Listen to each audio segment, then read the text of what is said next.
Good afternoon, everyone. And actually, there is no global warming, there is no climate change, there is no water pollution, there is no air pollution. All these things, and there is no justice department, there is no environmental issues. All these things are actually the human mind which separates and individually is looking at things, but things are not the way we conceive. We, for administrative purposes, for this purpose, that purpose, we all are actually looking at things in a departmental wise, but things happen in nature as a whole. Everything is holistic. Everything has impact on other things. So in the last 100 years, human race has become hypocritic completely without mincing words. We are actually a very funny creatures on this planet. Though we know we are responsible, we want to keep shifting the blame or responsibility to other departments because we have made these departments. So things do not work in nature or in reality that way.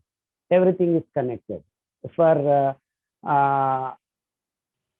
example, the food that we are eating is actually the most important thing that has resulted in the degradation of our environment in the last 100 years, because we have gone out of the path of nature and started creating food for ourselves in a very convenient way in the name of technology and advancement and all other departments that we have created, um, and started using the natural resources more than your share.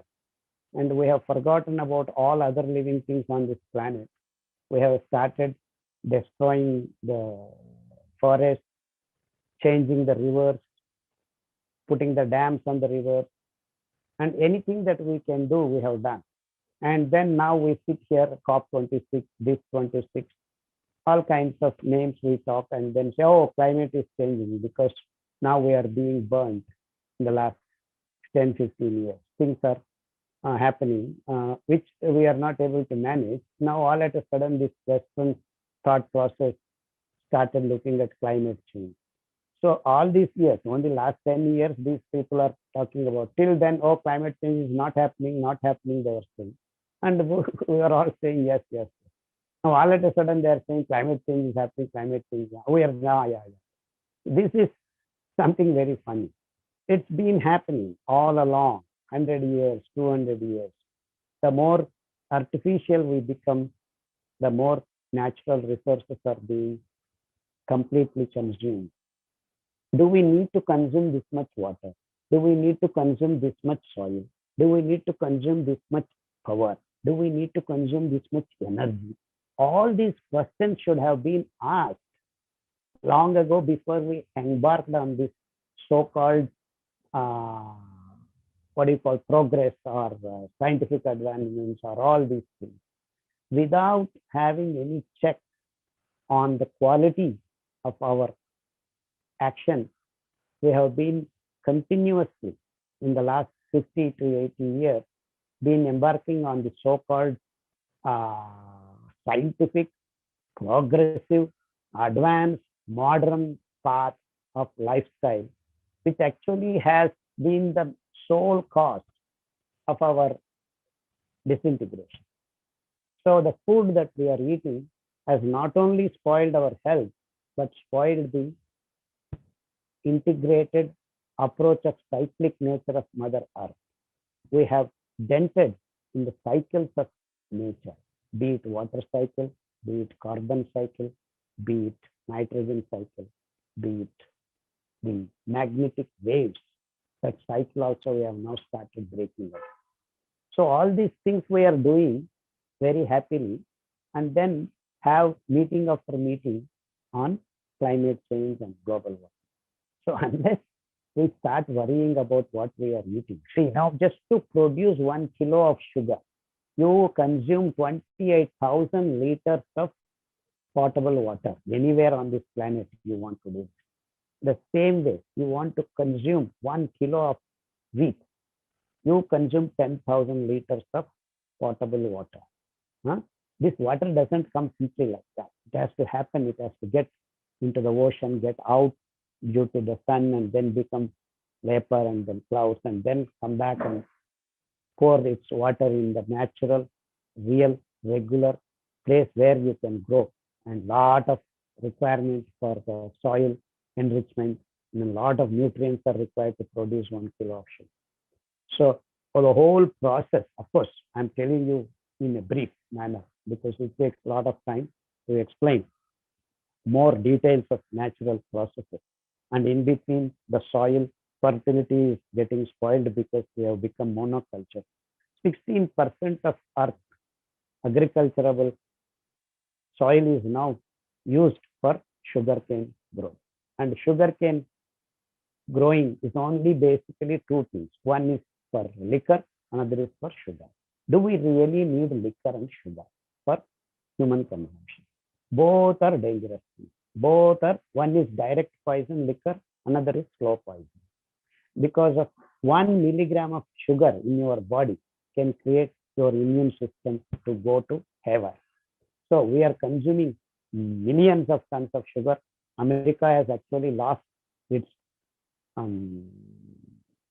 Florida, no? The water logging, the whole water bodies are completely consumed because they are producing sugar in such large quantities.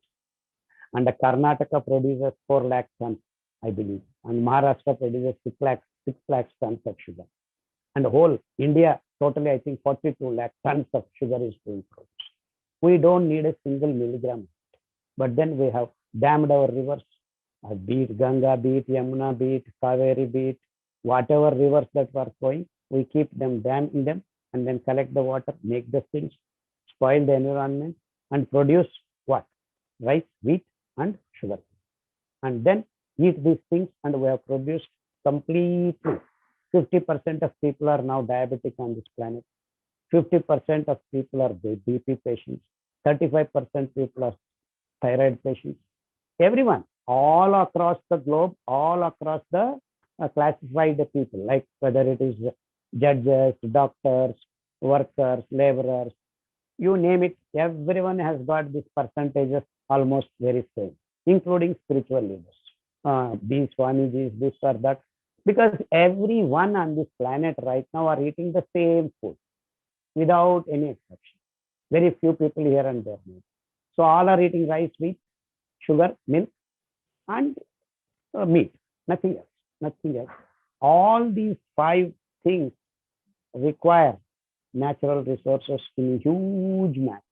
Huge manner. The imbalance created by our food is the basic source of all troubles on this planet.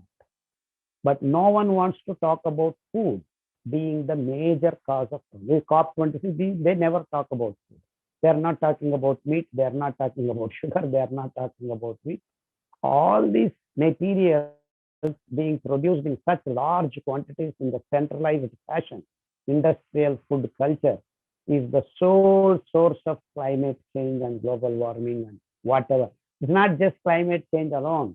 It requires to be included about the degeneration of the soil and the pollution of the water bodies and the extinction of various number of species on this planet.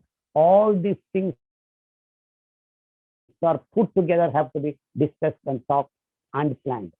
But this COP26 is another gimmick that this economic model is trying to make us believe that climate change is very important. Not one point agenda. It is not just carbon footprint that is important. Carbon dioxide release, methane gas release, all these things are only parameters.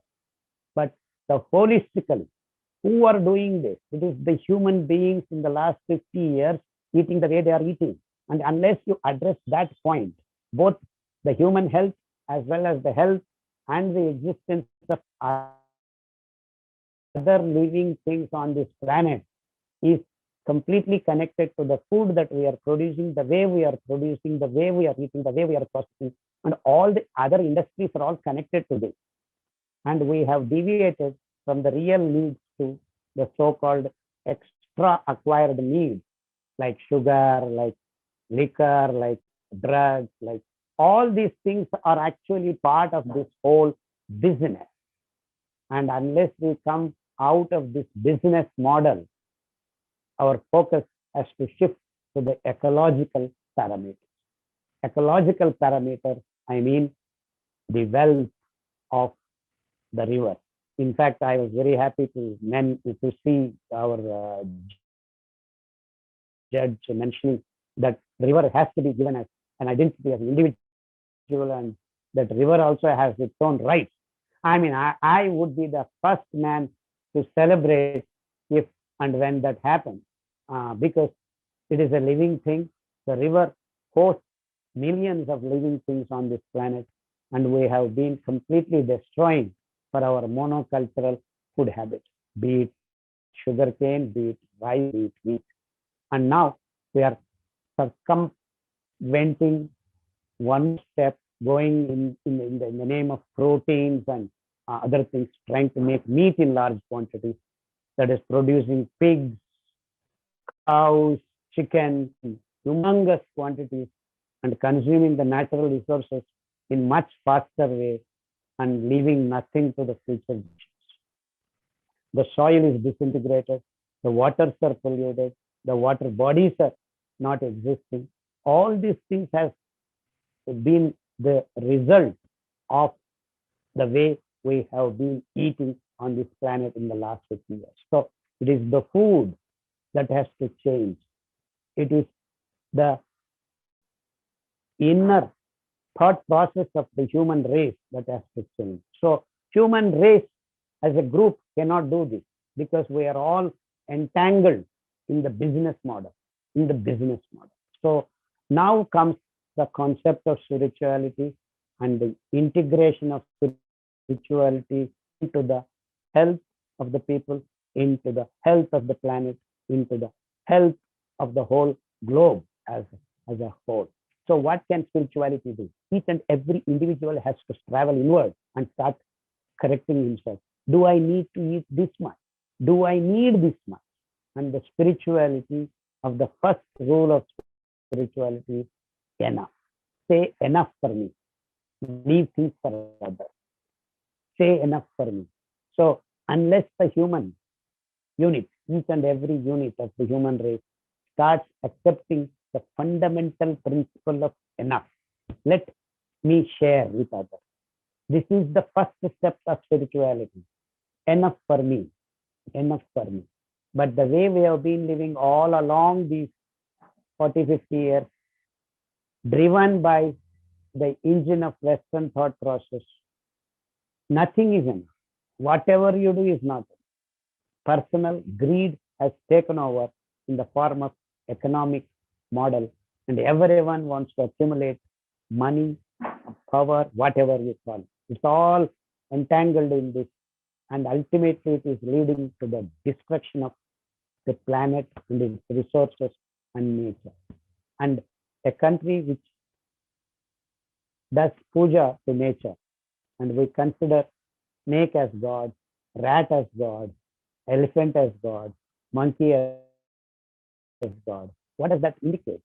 It is symbolically telling us everything on this planet is form of God's entity, and we need to revere and do puja.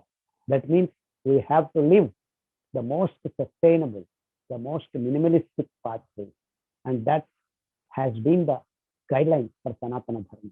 Sanatana, ever present, ever ready, ever needed, everlasting, ever used. This is the most important aspect that our country has been teaching all along from ages, ages, ages. And we have forgotten in the last 100 years. I believe in the 100 years, India has lost its way. We have not been living according to Sanatana Dharma. We have been blindly following the Western thought process in creating the so-called educated, modern, progressive world, which is actually most sickening, causing sickness to the people, causing sickness to the environment, causing sickness to the living things on this planet. And in fact, many of the species have become extinct. I believe, whether to believe these guys straight away or not, 68% of living species on this planet, which was there in 1925, does not exist now. That means in 100 years, 1925 to 2025, we have lost almost 68% of living species on this planet. And that is just because that's just when this industrial food culture started, 1925 onwards. The real food that we have had before, the kinds of grains that we had, there were more than 800 grains that human populations were using before 1925. Now we have distilled it to 3 or 4 grains, and then the whole world is made to eat these 4 or 5 grains.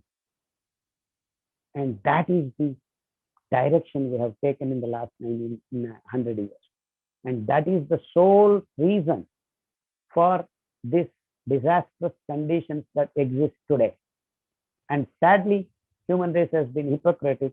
Now we are all trying to say we will reduce carbon dioxide levels as a one-point agenda, and nothing is more sickening to say, not to speak about the food, the amount of mountainous amounts of pigs and cows that we are producing just to eat, and not talk about it, and the sugar cane that has destroyed the agricultural land in the last 50 years, and the coffee and tea, the addictive drinks that the whole world is addicted to just because of the economic models that we have created.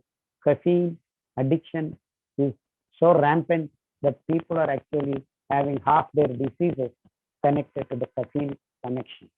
So if we can just stop caffeine, the whole human race stops coffee for the next 6 months, our mountains, all things will come alive. And it is the coffee and tea estates which have destroyed 18% of our living species on this planet.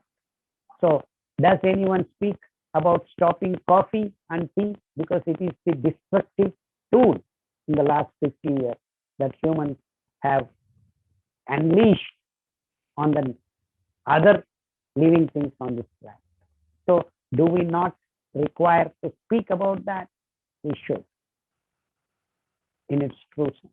So sustainable practices that were very prevalent in India have been conveniently forgotten, and we were actually eating millet, which does not actually consume any natural resources. Instead, it replenishes natural resources. We have done a lot of experiments growing this millet. We have revived thousands of acres of land to fertility, and we are not in a mood to listen to the nature, because we want what we want. I want my cup of coffee in the morning. I want my cup of juice in the morning. I want my plate of omelette. I want my plate of bacon. This is the kind of thought process we are in. And sadly, in the last 20, 30 months, we are seeing huge cultural shift in our villages and towns and cities. Everyone is talking about pizza, burger. Where is this coming from? It's all coming from the economic model and big organizations talking about nutrition in a wrong direction, wrong way, and destroying the environment to produce these so-called nutritional values. There is no need for us to have this kind of protein, this kind of that, that kind of this. This is the kind of agenda that is being set by this economic food industrial culture, which is being granted by all the governments, and we are accepting that as a model and then trying to reproduce in every part of the country based on this technological advances, which is being cashed in by these companies. So this cycle, vicious cycle of economic model in the name of health, in the name of health industry, we need to break, put a break to this kind of Western thought process, which is converting everything into economic activity instead of explaining, instead of understanding, instead of analyzing in terms of ecological parameters. We have been going away trying to understand, analyze, and compute in terms of economics. So unless the shift from economics to ecological parameters happens, no amount of Paris, no amount of Kyoto, no amount of Glasgow, no amount of these kinds of meetings do not actually mean anything. They will only be a garland in the series of talks about protecting environment. Nothing else is going to happen. What it means is personally, everyone has to start in their rooms, close their eyes, and start meditating. Start going inwards. Am I really doing from morning to evening anything that can protect the environment and few living things in this planet? This is the first question every spiritual leader has to teach every human being on this planet. Am I going to respect the next living thing near, an ant, a cat, a dog, an animal like a horse or elephant or tiger? We are counting tigers on fingertips. I live in Mysuru, Western Ghats, Bandipur, Nagarhole. We are counting. It takes so hard to protect a tiger. We have devastated the forest. The ecological protection has been dismal. And how can a tiger live? There is no forest. And there are only 680 square kilometers of left forest. How many tigers can it hold? Because each tiger has its boundary, its own horizon, its valued forest it needs. So you go on cutting the forest and say, we want to protect tigers. How can you do that? So this hypocrisy of these models has to stop. So how do I do that? I should stop eating rice.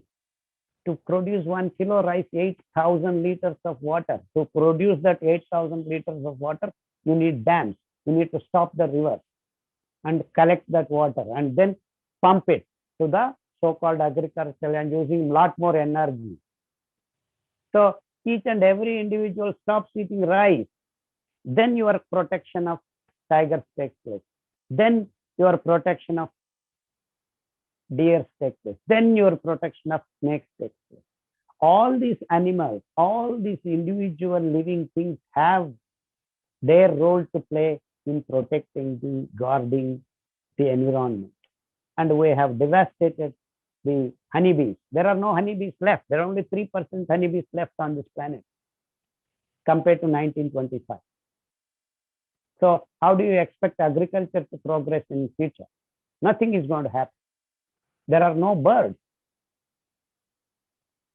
because we are having rice fields completely spraying all the chemicals. A bird is not coming to take a single grain. On the contrary, you just grow millet, thousands of birds come and bless you with their droppings, and the soil starts getting regenerated. So it is the food, it is your health, it is your soil's health, it is the water, it is all these things are connected. It is the whole thing that matters.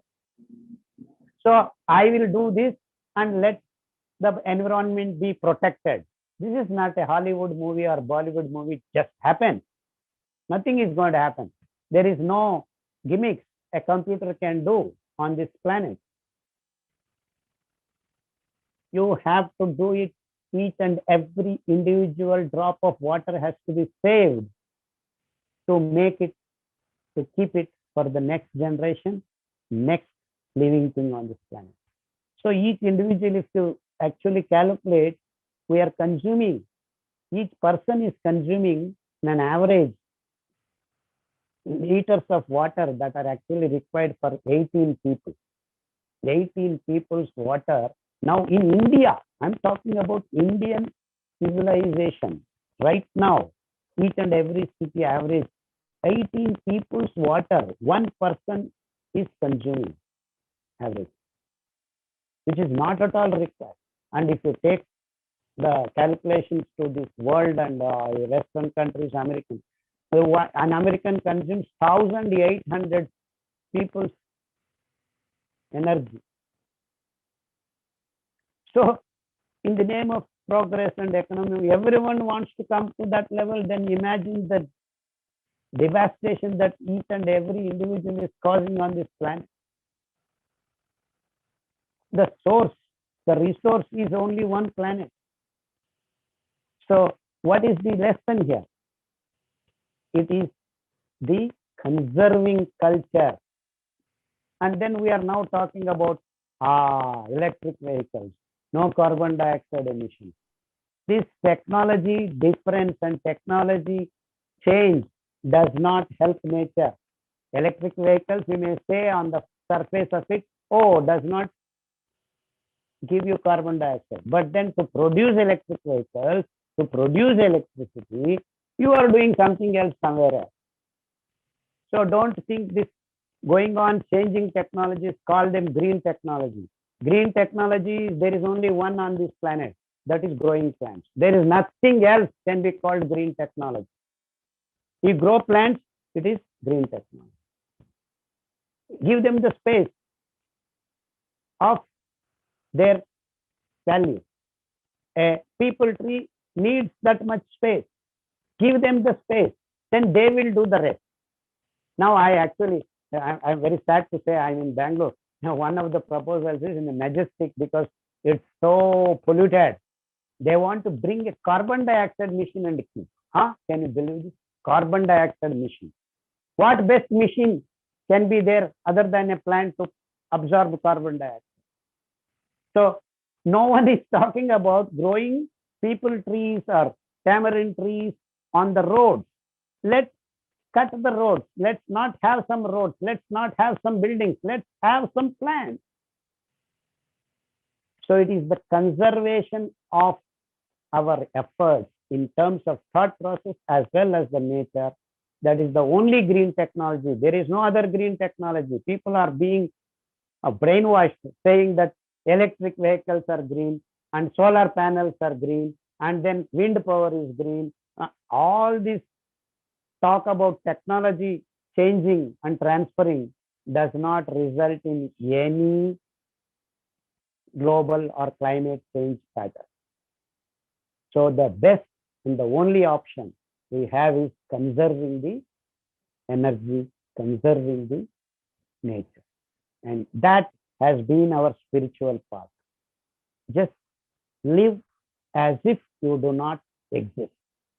The least amount of natural resources you consume, and then you become productive for the future generations as well as the other living things. So for this, the first spiritual mantra is to say enough. And when you say enough, you have to produce the techniques and the means and methods and knowledge of living along with nature and produce from your side the elements that can make fundamentally the resource being replenished, not deplenished. So our existence on this planet with all this so-called brain, we have failed to do that. And our justice very clearly mentioned about the Musi River. That shows our inefficiency, that shows our greed, that shows our economic focus other than the ecological focus. Musi River is a wonderful, beautiful river that is there, and we have spoiled it. These are like this. There are many examples on this planet Earth that we have been neglecting to show our ecological focus. Instead, we are all concentrating on economic focus. So unless we change the thought process and only spirituality, wanting to do good to others, Sarve Jana Sukhino Bhavantu, all these kinds of wonderful Ghosha Vakyas exist even today in our Puranas and Granthas. Are they becoming our focus? No, they are not becoming our focus. And we have been consistently losing human health in the last 50 years. And if you want to reverse that, we need to get back to the real food, the real procedures of natural procurement, processing, and consuming. They have to be local and exactly fitting the geological and geographical regions. So right now, we are trying to make everything monoculture. All over the world, people have to eat burger. All over the world, people have to eat McDonald's. All over the world, people have to eat pizza because that's what suits the economic model. And that's not going to help anyone. So local, regional, sustainable, agricultural practices, food practices, food production methods, food consuming methods have to be evolved for the future generation. And without this spiritual understanding of wanting to help nature and living things on this planet, nothing is going to happen. All these meetings, all these webinars, so every individual tomorrow onwards have to give up the natural destructive methods of food consumption. What I'm trying to tell without mincing words, stop eating rice, stop eating wheat, stop eating sugar, stop drinking coffee. And we have evolved natural materials that can sustain us. All that information is actually being provided on the social media, and we have brought out many PDFs and books, and people are requested. And what else? What word I can use? Not requested. In fact, I don't want to request because it is your responsibility. I don't want to ask. It's not my job to ask you. I don't want a demand. I mean, it's not my job to demand you. It's your responsibility to what is nature, what is destroying the environment, and find the native alternatives that can sustain and replenish and make a beautiful world for future generations. So I don't want to request you, I don't want to demand, I don't want to ask, but it is your responsibility to look into this matter in the real sense of focusing on environment and ecological parameters rather than economic and industrial parameters. I hope I'm making myself very clear because I'm no one to request you. I'm no one to ask you. I'm no one to demand. I'm no one to guide. It's all your responsibility. Open your eyes, look around, and see your actions. Are they leading to destruction of the nature? Are they leading to replenishment of nature?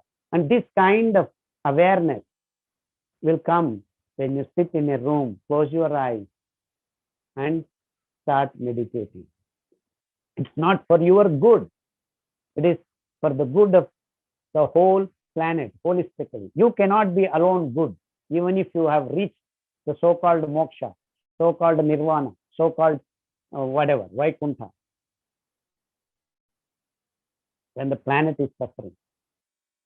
So all the spiritual leaders have to start thinking about what they are eating, how it is produced, because that is creating violence and non-spiritual negative energies on this planet.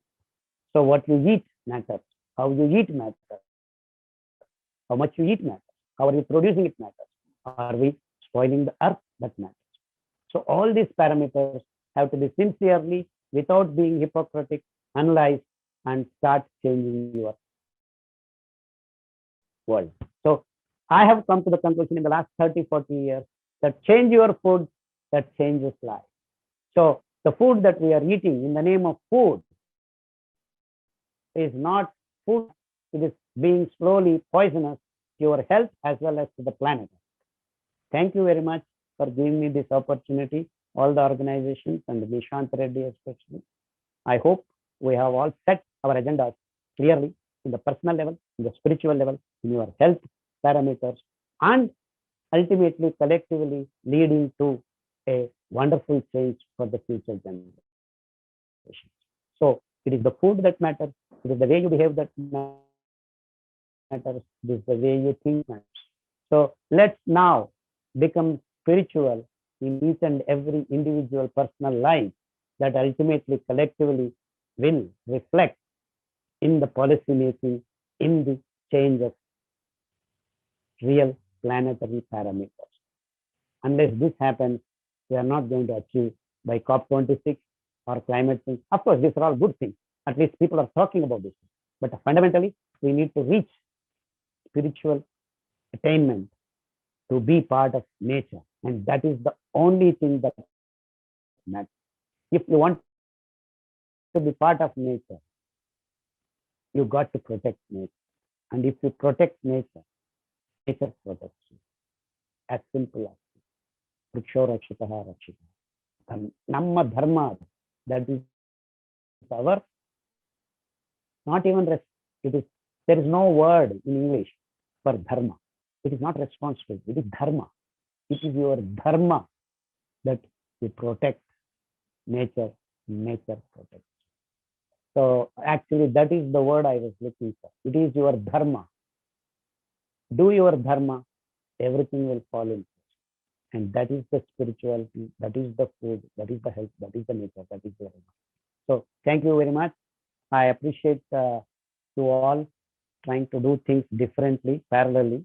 I'm very comfortable, very happy with all the young people coming together and start doing these kinds of activities. And I am pleased to be part of this wonderful seminar. Thank you.